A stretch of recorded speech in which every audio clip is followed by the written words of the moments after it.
जय गणेश गणनाथ दयानिधि, सकल विघ्न करु दूर हमारी। जो जो आवे शरण तुम्हारी, तिनको पूरन कारज सारो। तो मित्रों, आज हम बताएंगे कि गणेश जी को हाथी का ही शीश क्यों लगाया गया। तो मित्रों, अगर आप मेरे चैनल पर नए हैं तो मेरे चैनल को सब्सक्राइब कर लीजिए और बेल आइकॉन जरूर दबाइए, ताकि जब मैं कोई धार्मिक वीडियो डालूं तो नोटिफिकेशन सबसे पहले आपके पास पहुंचे।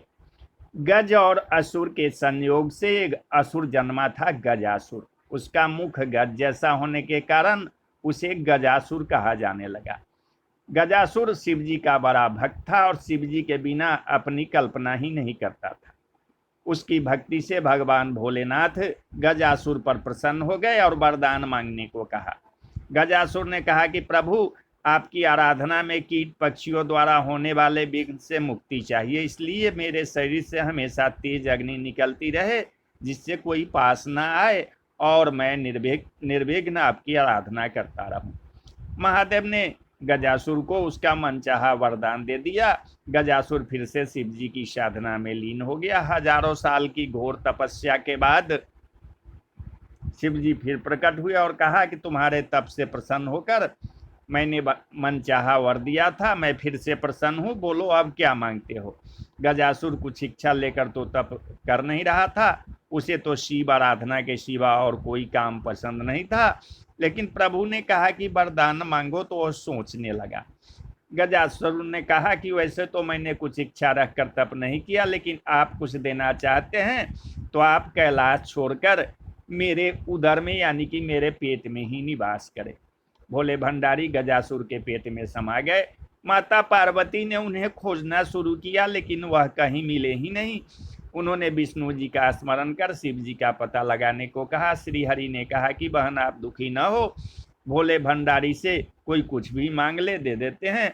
वरदान स्वरूप वह गजासुर के उदर में वास कर रहे हैं। श्री हरि ने एक लीला की, उन्होंने नंदी बैल को नृत्य का प्रशिक्षण दिया और फिर उसे खूब सजाने के बाद गजासुर के सामने जाकर नाचने को कहा।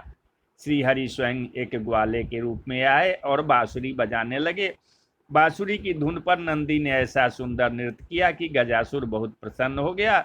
उसने ग्वाले वेशधारी श्री हरि से कहा कि मैं तुम पर प्रसन्न हूँ, इतने साल की साधना से मुझ में वैराग्य आ गया था, तुम दोनों ने मेरा मनोरंजन किया है, कोई वरदान मांग लो।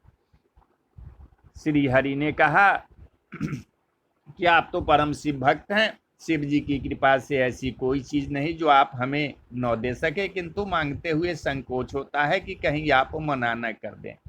श्री हरि की तारीफ से गजासुर स्वयं को ईश्वर तुल्य ही समझने लगा था। उसने कहा, तुम मुझे साक्षात शिव समझ सकते हो, मेरे लिए संसार में कुछ भी असंभव नहीं है, तुम्हें मनचाहा वरदान देने का वचन देता हूँ। श्री हरि ने फिर कहा, आप अपने वचन से पीछे तो नहीं हटोगे। गजासुर ने धर्म को साक्षी रखकर हामी भरी तो श्री हरि ने उससे शिव जी को अपने उदर से मुक्त करने का वरदान मांगा। गजासुर वचनबद्ध था, वह समझ गया कि उसके पेट में बसे शिव जी का रहस्य जानने वाला यह रहस्य यह कोई साधारण ग्वाला नहीं है, जरूर स्वयं भगवान विष्णु आए हैं। उसने शिव जी को मुक्त किया और शिव जी से एक आखिरी वरदान मांगा। उसने कहा कि प्रभु, आपको उदर में लेने के पीछे किसी का अहित करने की मंशा नहीं थी, मैं तो बस इतना चाहता था कि आपके साथ मुझे भी स्मरण किया जाए। शरीर से आपका त्याग करने के बाद जीवन का कोई मोल नहीं रहा, इसलिए प्रभु मुझे वरदान दीजिए कि मेरे शरीर का कोई अंश हमेशा आपके साथ पूजित हो। शिव जी ने उसे वह वरदान दे दिया। श्री हरि ने कहा कि गजासुर, तुम्हारी शिव भक्ति अद्भुत है, शिव आराधना में लगे रहो, समय आने पर तुम्हें ऐसा सम्मान मिलेगा जिसकी तुमने कल्पना भी नहीं की होगी। जब गणेश जी का शीश धड़ से अलग हुआ तो गजासुर के शीश को ही श्री हरि काट लाए और गणपति के धड़ से जोड़कर जीवित किया था। इस तरह वह शिव जी के प्रिय पुत्र के रूप में प्रथम आराध्य हो गया। जय श्री गणेश, जय श्री हरि विष्णु, हर हर महादेव।